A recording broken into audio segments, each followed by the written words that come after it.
Enjoy all episodes of the RCWR Show on iTunes, Stitcher, TuneIn Radio, Spreaker, and iHeartRadio.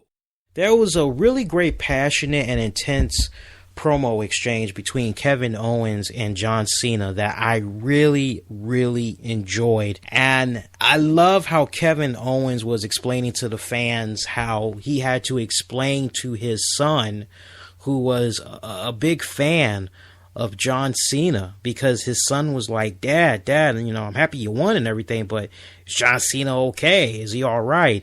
And I loved how Kevin Owens just put out there the mass marketing that's been done to John Cena, and this whole big extravagant layout that's been done of making him be this colorful superhero and all that. And Owens basically saying this is nothing more than a facade, and he talked about how he was the first guy to come in, say he was going to do something, and backed it up as far as coming in there beating John Cena's ass.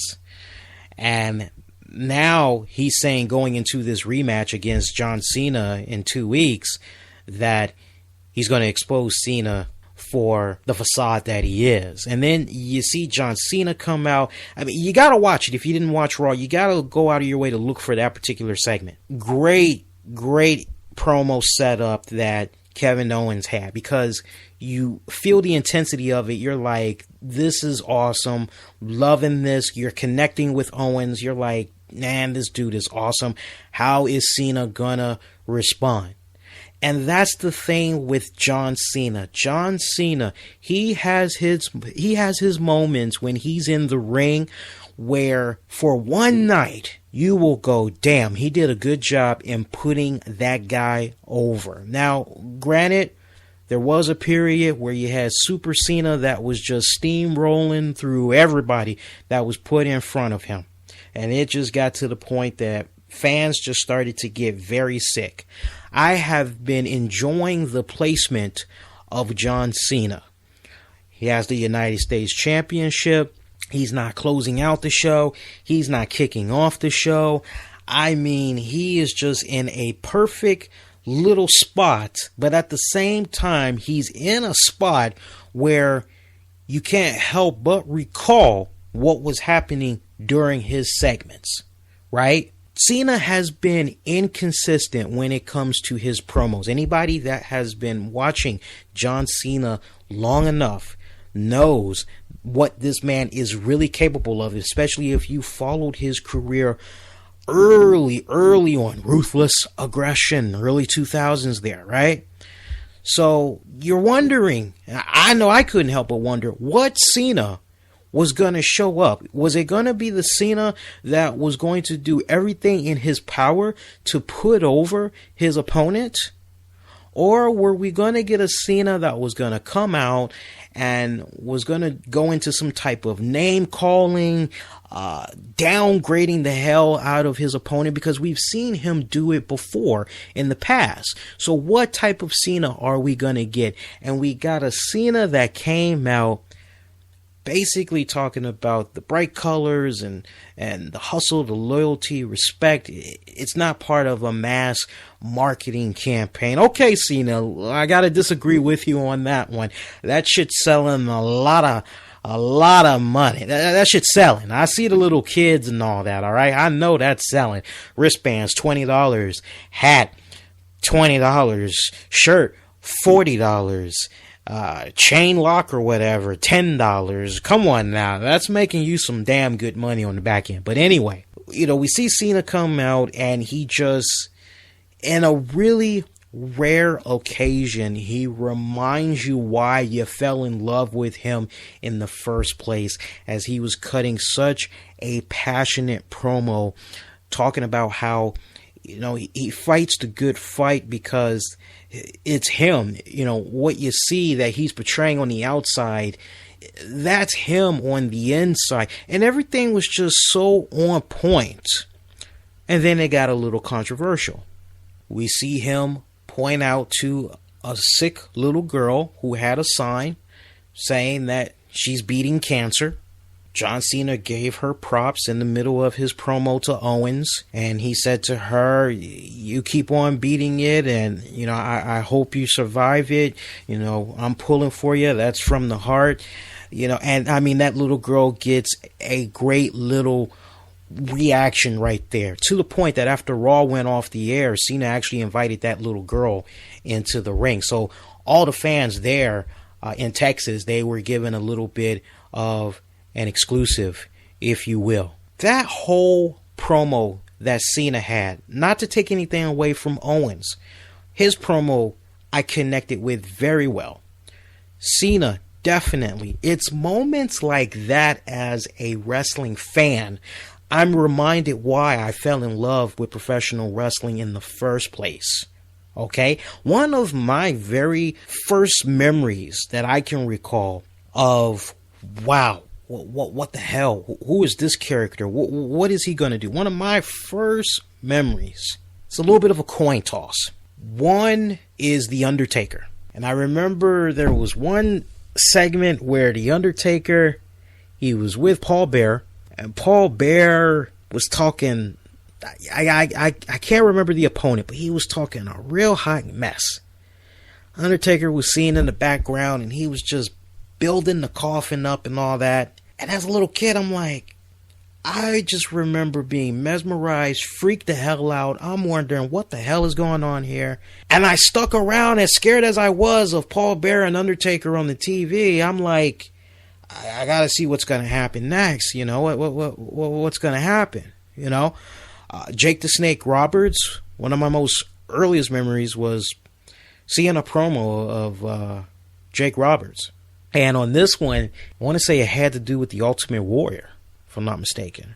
I love those moments as a wrestling fan when you can kick back and you can watch that performer on that TV make you connect with the words coming out of his mouth. Because when they're able to engage you mentally like that, when they're able to stimulate your brain like that, you're like, boom, you're locked, you're loaded, you're reclined back, you're going in for the ride. And what those guys did Monday night, it reeled me more into their program. Now, we had a couple of knuckleheads that said, oh, bullshit WWE propaganda. Here they are again with this whole Super Cena. Here they are shoving the kids down our throat once again through Cena. This is bullshit. And I'm like, really? This is like one of the most passionate things that Cena cares about, to the heart. But really, you're going to jump out there like that? You're going to say that, oh, you know, he's always going to the kids. And it brings up a good question. Is WWE and John Cena exploiting kids too much to put Cena over? Now, not necessarily sick kids, just kids in general. Is WWE relying on that a bit too much to a person that maybe hates Cena and doesn't want to admit when he does a really good promo? Possibly. But, you know, it led me to a very interesting journey. I actually did a little bit of research. It's rare nowadays that I will do research for the show. But it got me thinking, what were the best promos by John Cena, like leading all the way up to now? Let's walk down memory lane real quick. 2003, John Cena slaps Y2J. Remember, that was the result of Y2J saying to Cena, aggression. Just what type of aggression are you going to bring, Junior? And Cena smacked the shit out of him and told him ruthless aggression. That was my favorite moment right there. A lot of these moments will jog you all's memories too as we're going through this. Let's stay with 2003. Cena versus Big Show in a battle rap. Now, you guys may not remember this. This went down on SmackDown. Cena and Big Show, they decided to have a battle rap on SmackDown to see who was the better rapper. Cena definitely put Big Show in his place, but I gotta give Big Show mad props. I love that line when he said, "In my world, you're the white girl. I'm Kobe Bryant." You can't see me in the ring. In the ring, I'm better than you than a stick. Matter of fact, my finger is bigger than your dick. That was Big Show countering to John Cena. Cena lit his ass up, though. He came back on him in a big, big way. Also in 2003, there was another battle rap, Kurt Angle, John Cena. Yes, Kurt Angle, John Cena. You had a very young Brian Hebner that was in there who acted like a beatbox. That was a very interesting segment right there. I like the Big Show one more, but 2003, there was a Cena promo on The Undertaker. This was before his Vengeance 2003 match with The Undertaker. It was like about under 2 minutes long. That shit was intense. Let's see. 2003, John Cena cut a really good promo on Brock Lesnar. Let's move a little bit more current. I'll go to, and a lot of these moments that I'm talking about, you guys can actually, if you look around in the right places, you guys can actually find the videos for this stuff. 2007, Cena mocks Randy Orton. Cena was backstage cutting a promo or / interview when Randy Orton interrupted to have a talk with him. He tried to convince him to side with him in the fatal 4-way match that they were going to have later on against Edge and HBK. And then once those two guys were out of the picture, they would then face each other.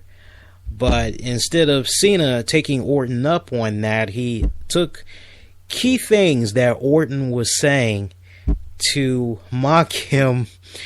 As he, the way Randy kind of came off, he made it sound a little homophobic, if you will. He came off a bit homophobic.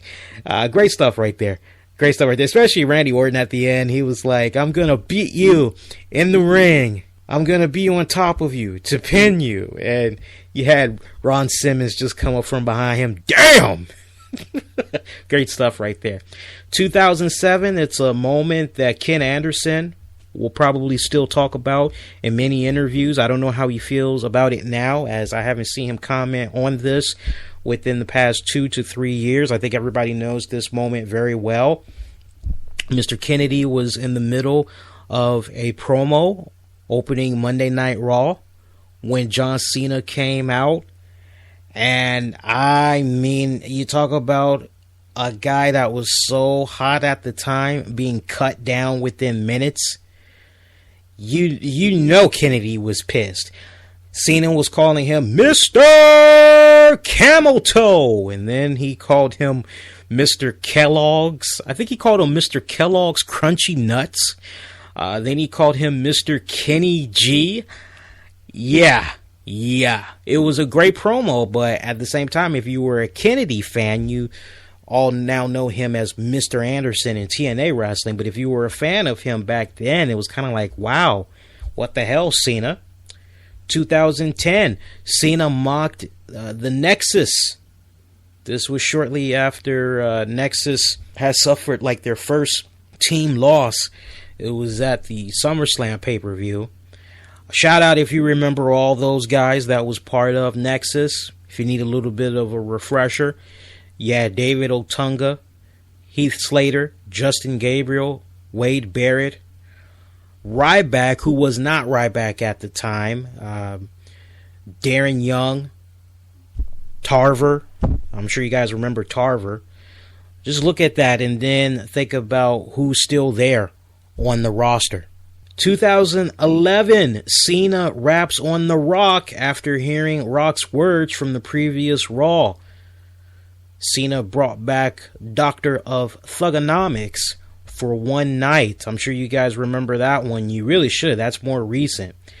2012, despite the Money in the Bank 2011 match that CM Punk and John Cena had, this particular moment right here in setting up a epic match that they were going to have at Night of Champions is one that had Cena shine big time. That was the segment where Cena called CM Punk's title reign irrelevant.